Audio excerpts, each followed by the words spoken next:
starting.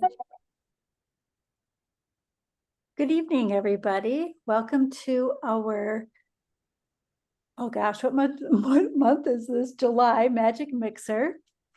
It's called 123 Tarot. And JoLynn Moss is going to be our presenter this evening. She will be explaining how to enhance your tarot card readings by using the card numbers. For example, what do the twos have in common with the fours? How do all the fours show a form of completion and rest, but not a full ending of a cycle? This is not numerology, but a different way to read how the numbered cards can give more layered information once you find their common patterns. So welcome everyone this evening, and I'm going to pass this off to JoLynn. Thank you, Celeste. Thanks for being here, everybody. I'm so happy to be here today to talk about something truly fascinating. Today, we're going to look at how the seemingly simple numbers on tarot cards can unlock profound layers of meaning and really transform your readings. We often see tarot as a rich display of symbols, archetypes, and stories. Each image, character, and scene can speak volumes. But under the surface of all of these images and stories lies a silent, universal language, the language of numbers. Now, numbers are similar to grammar. In spoken and written language, grammar provides structure. In tarot, numbers are very similar to grammar in that they provide a foundational framework that enhances and deepens our understanding of each card in the deck. Today, we're going to explore how integrating the basic principles of numbers into your practice can bring new perspectives, clarify messages, and ultimately make your connection to the cards even more powerful. So let's start by looking into the core concepts of numbers. At their heart, numbers are more than just quantities. They are actually energetic vibrations, each carrying a unique set of characteristics, themes, and influences. From the single digit to the complex calculations, numbers are seen as cosmic blueprints that shape our reality. For tarot specifically, our primary focus will be on the foundational numbers. We're going to be looking at 1 through 10, and these are the building blocks, the archetypal energies that resonate throughout the entire book and the entire deck, the book of cards. And we will now look at the 1s through the 10s, but let's first begin with 0. 0 is the void from which all things emerge. According to the Merriam Dictionary, 0, I'm going to murder this word, is the arithmetical symbol 0. I tried to practice that one and I could never get it right. It denotes the absence of all magnitude or quantity. The Fool in the tarot deck holds that space of potential where nothing has happened and all possibilities are at hand. Here's the Fool card. It's a wonderful starting point for jumping off that cliff into the language of numbers. Number ones, the beginnings. They are unity, initiation, focus, independence. Think of the ones as a spark. Let's see here. The singular point of creation. This right here is the Ace of Swords. And it shows all of these qualities. Charging forward with a single idea and a cause. This is a really powerful, strong, new energy here with the Ace of Swords. The 2s bring us balance, duality, partnership, choice, and cooperation. It's all about relationships, reflection, and decisions. Here is the 2 of Pentacles showing stability, moving forward slowly, and getting involved by choosing wisely and being cooperative and flexible. But while this guy is being cooperative and flexible and slow and getting involved, he's also cautious and mindful at the same time. He's not going in all crazy. The threes bring us creation, growth, expression, and synthesis, also communication. The threes are the fertile ground where ideas manifest. If you look at the image on this three of pentacles, this team is full of ideas and creativity. They're communicating and working together to get the project going. Now, the three of swords seems opposite of this because it's a severance card and it can come with heartbreak and sadness. However, when we look deeper, this three also provides a new opportunity where things can move into other creative and unexplored areas. The fours bring stability, structure, foundation, order, and security. The fours are building blocks, they're boundaries, and they're tangible realities. This is a Four of Wands right here, and it shows happy structure and family unit. And that all begins with a strong foundation, safety, and security. And then here we come with the fives. Dun, dun, dun. Change, conflict, challenge, but at the same time, freedom and adaptation. Once we acquire the stability of the fours, the fives come along, and life gives us some lessons in the form of disruption, movement, and challenges.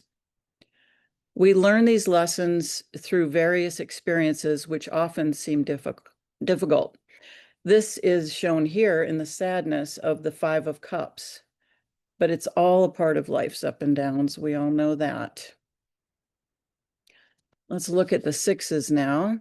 They represent harmony, love, responsibility, nurturing, ethical choices. The sixes bring things into balance. We've got compassion and a feeling of domestic love and support. This Six of Cups shows inherent kindness, also childlike qualities. And then we've got the Six of Wands here, and this reveals a more mature self-confidence, success, and harmony.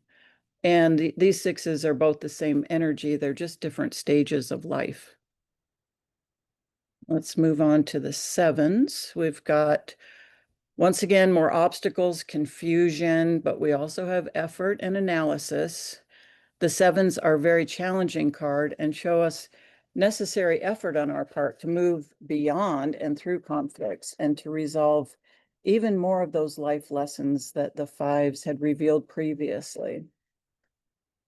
This Seven of Pentacles indicates that a lot of work has been done so far, and maybe patience is ironically the effort that needs to be put forth here. Whereas in the Seven of Cups here, maybe the effort is to move forward through all of this chaos and confusion, actually make a decision to get out of all of that clutter that's holding you hostage. Okay, the eights, looking at endurance, overcoming, dedication, and strength. The eights offer us some relief from the obstacles of the sevens. Here we look at where we are by our decisions that we've made this far in life. Now is the time to adjust your course of action. You can choose to fly forward. You can keep working hard at what you've accomplished.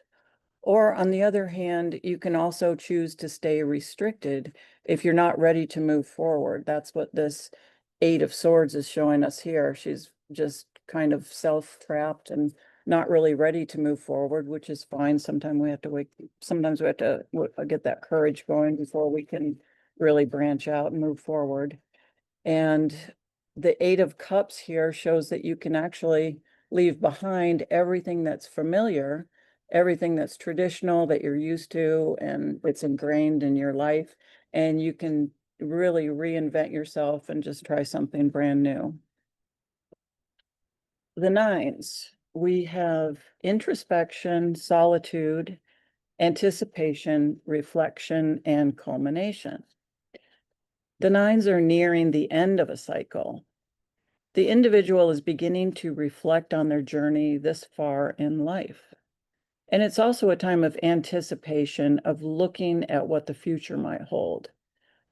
And you also have a choice in that. You can either look at the future with trepidation, as seen in this daunting Nine of Swords right there, doesn't even want to uncover their eyes because they're so fearful about what the future might bring.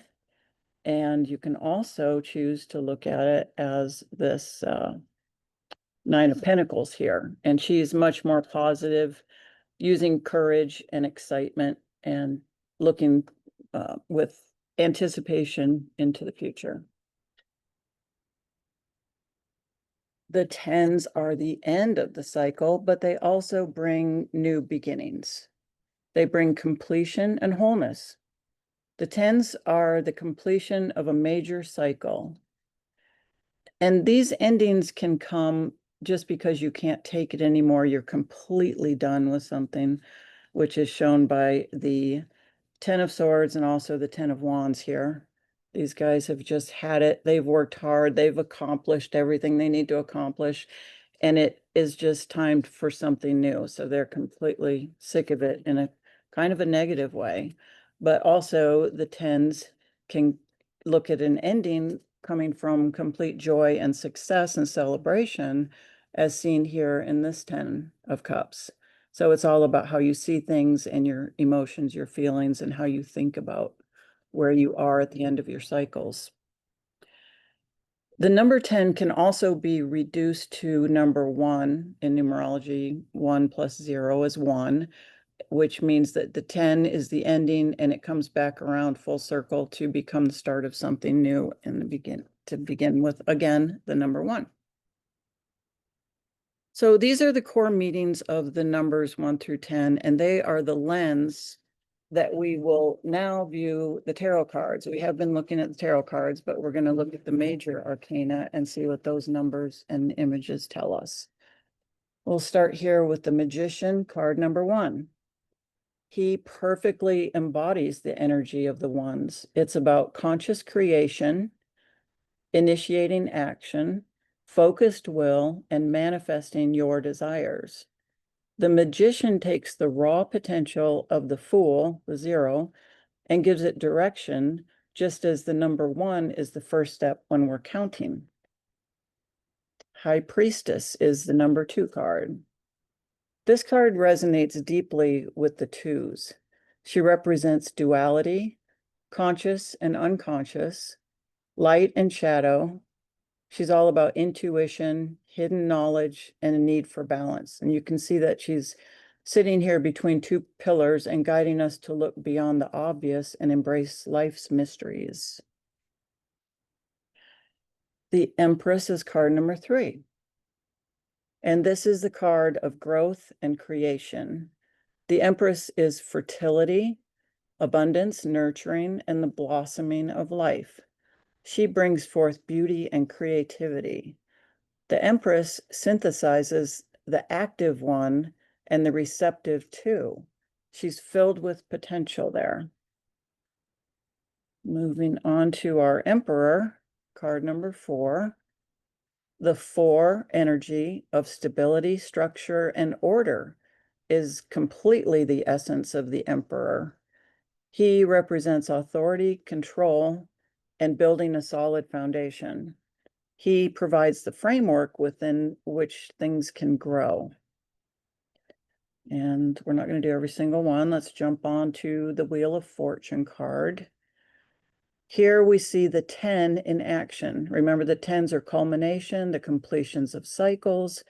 It signifies destiny, turning points, and the ever-moving wheel of life. Again, the 10 can reduce to a 1. 1 plus 0 is 1, reminding us that every ending is also a new beginning. And the Wheel of Fortune chooses to show this ending as positive, with good luck and bright, strong energy in anticipation of future endeavors. Now, by understanding the core energetic vibration of the numbers, you gain an immediate intuitive grasp of the card's fundamental purpose, even before you delve into the imagery. And now let's look at how the numbers and the four suits of the minor arcana combine. The minor arcana consists of four suits, which are wands, cups, swords, and pentacles. These four suits also leverage the power of numbers to great effect. Here, the number combines with the energy of the suit to create a very specific nuance. The wands represent fire, creativity, passion, action, and inspiration. The cups bring us qualities of water, emotion, relationships, intuition, and feelings. The swords are all about air, intellect, truth, challenges, and communication. Pentacles represent earth, material world, resources, security, and practical matters. And now I'll give you some examples of combining the numbers with the suits.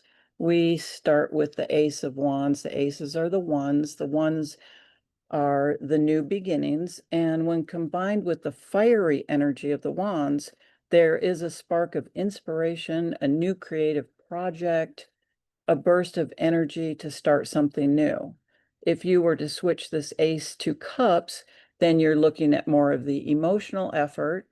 If you switch it to swords, we're looking at the mental and intellectual ideas.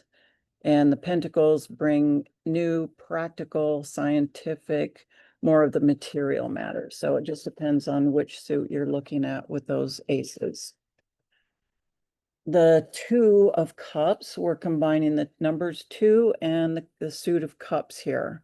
And remember, the twos mean partnership, balance, and cooperation. Then when combined with the emotional realm of the cups, they signify harmonious relationships, mutual affection, soul connections, and emotional reciprocity. And on the other hand, when the two is combined with the pentacles, it would be less of the emotional nature and more about a practical or business connection.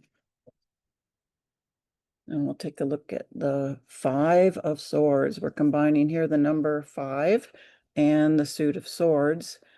The fives are the challenging cards. They bring conflict, and combined here with intellectual challenges of the swords, this can often indicate a mental battle, an empty victory, or a situation where communication has led to discord.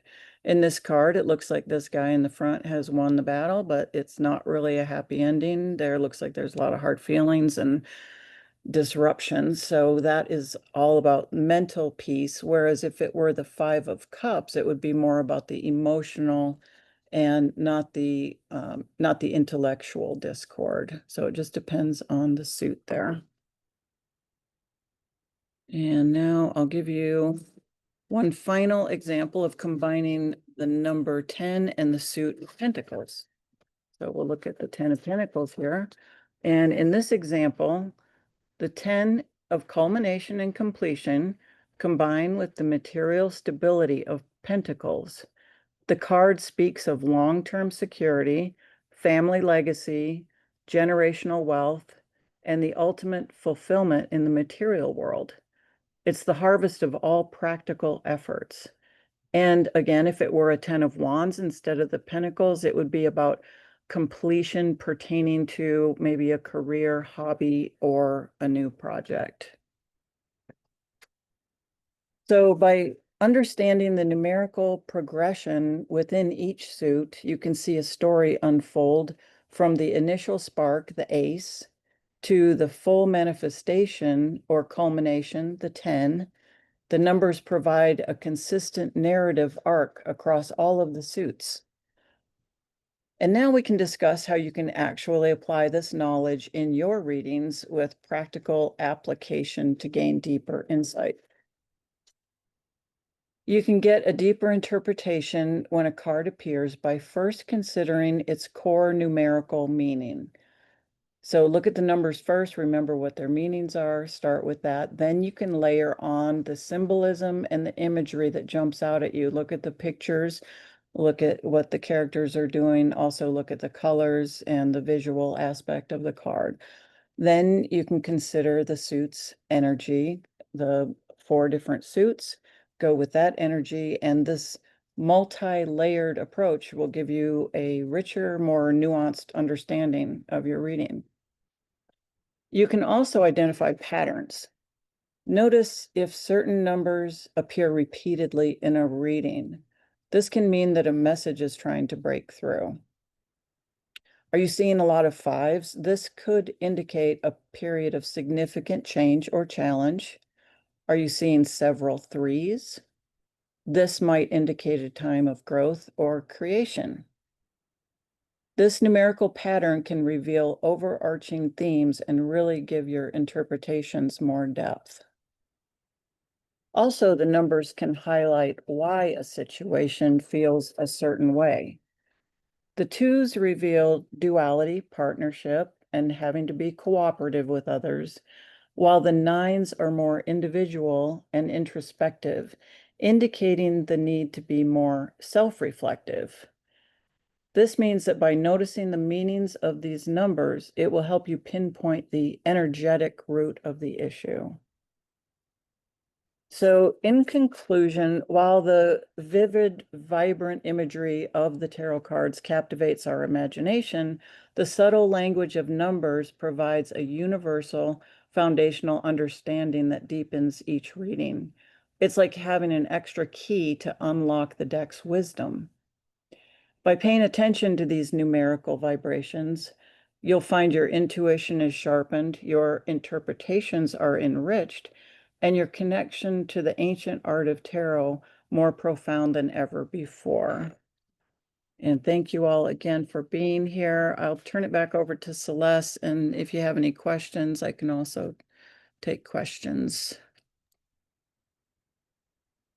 All right. Thank you so much, Jody. Sure. I really enjoyed the breakdown of the numbers, and those are good indicators, and maybe other areas of our lives too, of seeing, numbers over and over again.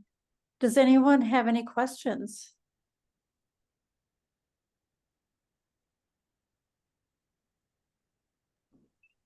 Do we have time for a reading for like you do on the TikToks? I could do that. After everybody, asks whatever they want to ask or whatever. But I think that would be a great example in action of, how you read these cards and give us something to look forward to. I could do that. Let me get my whole deck out here to shovel those ones back in there. That was really cool, Jody. Thank you. Yeah, thank you guys for listening. Thanks for being here.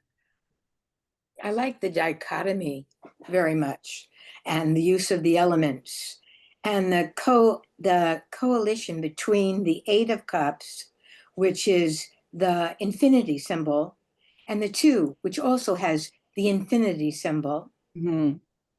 And you look at the symbology that coincides with each of the cards that are coming up.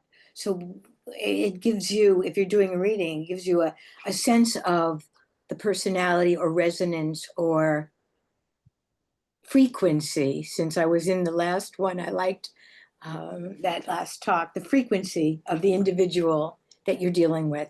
That's beautifully done, JoLynn. Thank you. Oh, thank you. I appreciate that.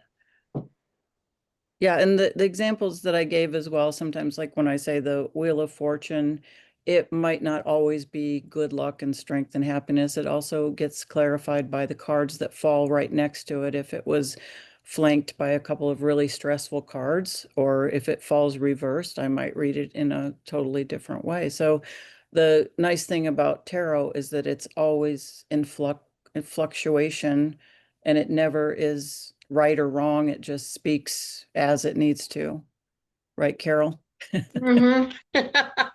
You gave us the desire to ask you for a reading. So I think Dana had a good idea, but a longer reading, a personal one. You gave me the desire. So it was very interesting. Okay. Do you want me to do a reading now for the group, Dana? I could do that. What is, Unless anybody else has any other questions before you do that, or comments or anything. I don't have a question, but yeah, thank you. I've never heard things put that way. You did it it was very clear, the way that you can layer the understanding of each card by bringing in the numbers and looking at the imagery and looking at the suit. And I found that really interesting. So, and I hadn't thought of it that way myself. So well, thank I have to tell you that I learned a lot while I was researching this, and you. I was Yeah, like, wow, okay, this is cool. This is cool. I never thought about things that way. So it's given me yeah, a whole new way to look at the cards when I do readings as well. It's never ending. I yeah. have a question. I have Yeah. a question. Sure. What are the main tarot books that you have read? I like one of my favorite ones was the workbook by Mary Greer, Ah, I for have. Girl for Yourself, Yeah. because you're actually going through there and you're participating in the questions that she's having you look at, do meditation, study the cards, write down. It's a wonderful workbook. I Mm-hmm. think it's been around for so many years now. And then just, I every time I get a new deck, I look at their little pamphlet that comes along with it and just take something from everything I look at.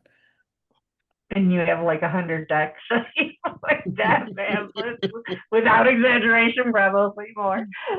But I also like your readings, how intuitive you are with them. And when you brought up the aspect of, again, the eight sticking out, of how it could be, or the 10 really done in a more limited way, and there's also a more, you know optimism way to be done with it too. But when you pull those cards, it can actually really help you have more clarity. And like Gail was saying, in the frequency that you're carrying, and it's like, oh, okay, yeah, I am carrying that. Okay, let's let that go now. let's go over to be joyful now that we're done with this. And because we can shift everything in a nanosecond, right? And Sure. but sometimes we have blinders on to what we're actually carrying. So by using the cards like that and seeing the frequencies, as you just mentioned, it's I'm really grateful for it, because it reminds you of, yeah, that's one way of doing it, and you can do it that way. And here's another. Right. Choose. There's so many different ways. Even if you have no experience with tarot cards at all and don't do readings or anything, you can buy yourself a deck, pull one card and look at the numbers, look at the images, and just use your intuition, and they will definitely speak to you. I think that was the hardest thing for me along over the years, is to start using my intuition more, because I'm a Capricorn, very scientific, very rigid about meanings, and no, this card means that, and it it means this and that, A, B, and C. And over the years, I've just realized that that's not the case at all. It's good to learn practical, the meanings of each card, but you really need to rely on your intuition, I think, more than anything else. But also, JoLynn, I think I'm receiving from you the energy of one of responsibility, and take things very seriously because of the integrity, the innate integrity that's woven through the very tapestry of who you are. I'm curious if you've ever worked with Oh, Angie. yes.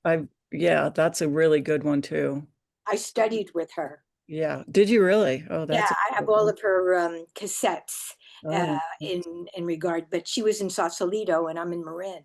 So she brings Jung. I like Carl Jung. If you're Hmm. interested in psychology, which you are, Hmm. um, that's another aspect. So you so beautifully brought up the layers with regard to frequency, elements, numbers, colors, and the repetition. You're looking at a dance, and tarot gives you the dance at that moment which could change at any given moment. And as a Absolutely. facilitator, you facilitate the possibility of the change. It's like a picture of the situation. Love that. Nice. Linda? Oh, you're muted, Linda. No, I know. When you teach a beginner, do you start with any one of these? Like, do you start with numbers? Or do you say, look at the element or the colors? I know intuition comes into play, but when you're starting with a beginner, what do you say? Look at the numbers first? That's the last thing I would look at. So this has been very helpful to me too. Pretty much has been the last thing I've looked at, so it's new to me as well with the numbers. And now that I've been studying it and learning a little bit more about it, it's fascinating. So when I've taught in the past, it was mostly just beginning with the basics, the minor arcana, the different suits, the 1 through 10s, and then the court cards, and then the major arcana. So it just depends on which level, not level class, but which class. So I like to go, A, B, C, D, and just have maybe an hour session on the minor arcana, and maybe another hour session on another aspect of the cards, looking at the colors. Another aspect, looking at the imagery of how the characters are presenting themselves. So it just depends.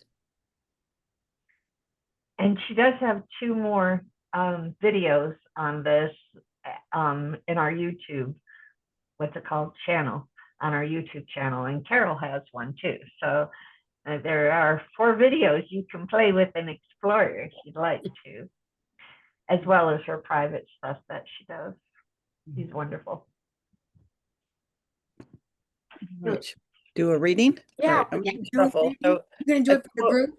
yeah, what we'll do is for the group, and we'll just take a look at how our collective energies are going to express themselves over the next week. So let's look at what we have under our control for the next week. So everybody just throw their thoughts into the deck as I shuffle. My cat came up here to join me. All right, I think we got it in there. I'm going to cut the cards. Take a look.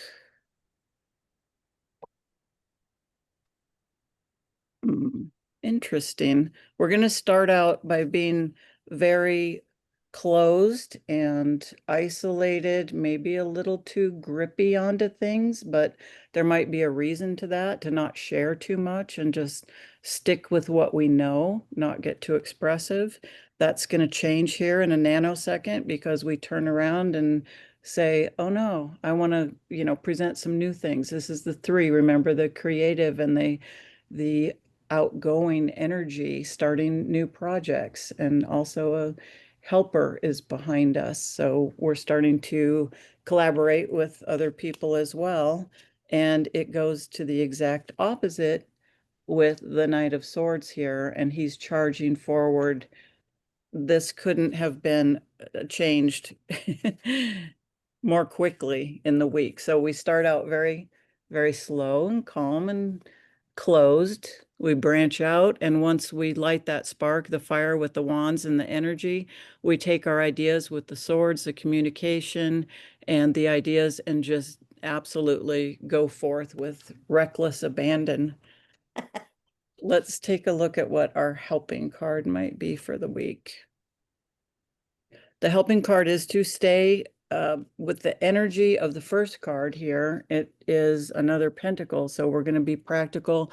We're going to have our guard up. So as you're charging forward and having all these new ideas, also remember that you don't want to give too much of your inner energy and your soul away. Still protect yourself and maybe puff up your aura and put your magical, oh, thanks, Kat. Put your magical shield up before you go charging forth into the world so that you're not too vulnerable. You still want to be energetic and lively, move forward, but at what cost if you're not protected and you can go off the rails. So go forward with reckless abandon, with caution. So it's very yin and yang right there for the week that we're looking at. So when you're moving forward this week with your activities, just kind of keep that in the back of your head, and before you go out and go crazy somewhere, to be like, oh, I need to put my extra aura protection on, maybe some of those mister sprays to clear your aura, burn some sage or get your space clear, and then move forward and have a great time. So Reminded me of just stay grounded when I go for it, very because that's grounded as you're going. yeah, that's I get excited and I lose my ground. So that's a good thing to remember. Yeah. And maybe use discernment finally, you know, is the battle worth battling? Yeah, make sure that you pay attention to what you're doing, be mindful with it as you're moving forward. And we are moving into a new moon in Capricorn. That's So right. that energy certainly supports what you're talking about, as well as Hey, who you are. that's a whole nother layer of the astrology.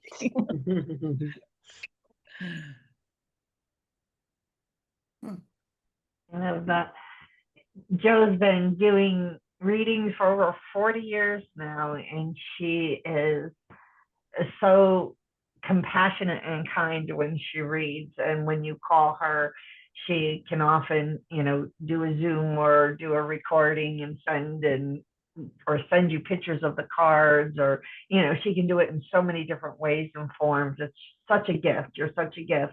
And I love doing them by myself as well, but it's nice sometimes to get an outside opinion. Am I on the right track? Am I reading it?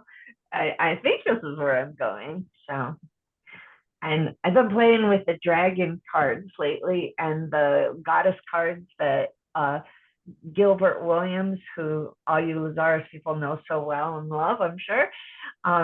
They're both such gorgeous decks. Nice. Yeah. Very cool. Does anybody else have anything? I noticed that in the reading for us, there were two knights. Was it knight cards? 2 court cards. They were both knights. Yep, that's right.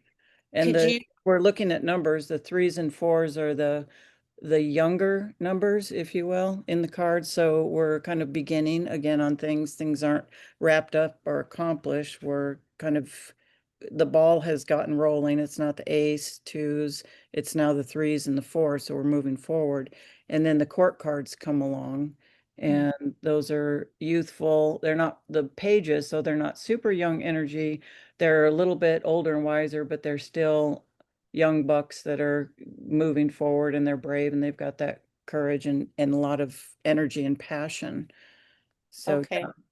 Did that Thank answer your question? I didn't even really let you ask your question. No, that's okay. Yeah, when you showed the 2 court cards, the 2 things I noticed was the horses, and they were dressed, the men, they were dressed in their The armor.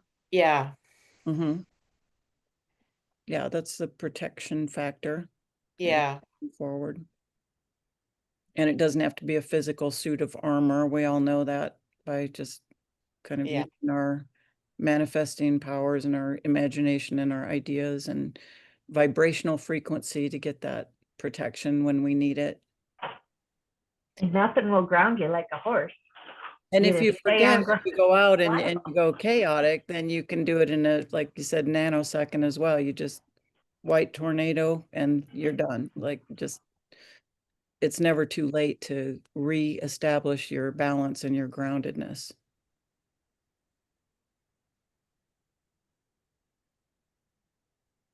You're wonderful, Jody. Thank you. Oh, thank you. Well, thank you for all you people showing up. Yes. Yeah, thanks for Thank being you, here, everyone. Well, tomorrow, as you said, somebody said that the new moon or the change is in Capricorn. It's also a shift into Gemini, which is very, very fast. And even the earth is moving very, very fast. So what you offer, JoLynn, am I pronouncing your name accurately? Good, Yeah. because out of respect, sometimes I mispronounce. it can be daunting. And so when I saw the knights on the horses and the fast movement, I too wanted to retreat into the chrysalis, more or less, which is what's happening personally for me because of the intense amount of change that's going on in my world and in the world and in interactions with even those that we thought we knew and are discovering new aspects, new elements, new frequencies. And sometimes they can be discordant, which is, I'm trying to find the word for the discordant. It imbalances. So when you mentioned protection, JoLynn, that spoke to me because that's a part of balance. To go out into the world, being vulnerable with your thoughts, mind, and ideas, but also being protected because of the swiftness of the wind of change. Absolutely. That's a great way to put that. Gail, can I say something to that? You mentioned twice, or you mentioned about the infinity symbol being shown twice while JoLynn was talking. And when you were speaking, I was seeing you inside one of those sides of the infinity symbol, and that energy just from the other, just flowing around you, not destructing you, and you grounded and centered and whole, right? And with everything just like going by, like what they say, water on a duck's back type thing. I wish. I'm an 8 energy, and I often return to, since we're all friends of Lazarus, living magically every day, when he talks about breathing the 8 energy and running it in and out of your body. And breath work now is, in my opinion, mandatory, because some things absolutely take my breath away. And I don't mean in a positive way. So once again, I'll circle back to what you said, JoLynn. I find that your talk was a jewel of value because of the different levels and aspects of the very talk and the very levels and the very, I want to say the etheric, but not so, the practical. You're weaving it, much like Dana said, the infinity symbol, how it weaves in and out and in and out, or spirals, as you have behind you the maze, Dana, which I'm enjoying. I love that. I love it. And there's so many things that popped up in my head when you started with the Fool journey too, because I don't know about you guys, but I'm going into the new a lot lately in that Fool's journey, right? Where everything is like, could be, couldn't be, what is it? And so it's like, my mantra has been so solid with, highest good, harm to none, dignity, grace, ease, and gratitude, and repeated. Sometimes I'll say it 100 times a day or more. And then it's just, and that groundedness, I've been, that's my thing. I am always working with, because I don't remember. So I'm so grateful for so many of the reminders today, Jo. It's just been so beautiful. Thank you. And if you want a weekly glimpse into each week, I do a TikTok video for the upcoming week. I usually post on Sundays. So you can take a look at that. JoLynn Tarot is my name on TikTok. And I posted on the Chinese TikTok too, the red note. And someone commented and said, "Can grandma teach me divination?" I